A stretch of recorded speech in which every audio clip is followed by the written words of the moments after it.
السلام علیکم خواتین و حضرات، امید کرتا ہوں کہ اب سب خیریت سے ہوں گے۔ نئے ویڈیو کے ساتھ آپ کی خدمت میں حاضر ہیں، چلتے ہیں ویڈیو کی تفصیلات کی جانب۔ جی ہاں ناظرین، آپ کو بتاتے چلیں کہ انگلینڈ کی ٹیم جو کہ پاکستان میں آنے والی تھی 7 میچوں پر سیریز کھیلنے کے لیے، وہ شیڈیول کینسل ہو چکا ہے۔ اور اب آپ کو بتاتے چلیں کہ انگلینڈ کرکٹ بورڈ نے نیا شیڈیول جاری کر دیا۔ جی ہاں ناظرین، یہ تھی آپ کے لیے خاص بریکنگ نیوز۔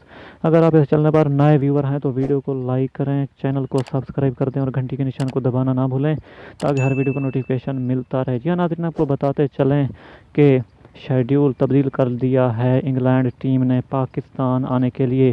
یہ تھی آپ کے لیے خاص بریکنگ نیوز۔ امید کرتا ہوں کہ یہ ویڈیو کو پسند آئی ہوگی۔ جی ہاں ناظرین، آپ کو بتاتے چلیں کہ نیا شیڈیول نیکسٹ منتھ سے شروع ہوگا اور انگلینڈ کی ٹیم پاکستان میں انٹر ہوگی اور 7 میچوں پر یہ میچ کھیلے گی۔ نیکسٹ ویڈیو تک ہمیں دیجیے اجازت۔ اللہ نگہبان۔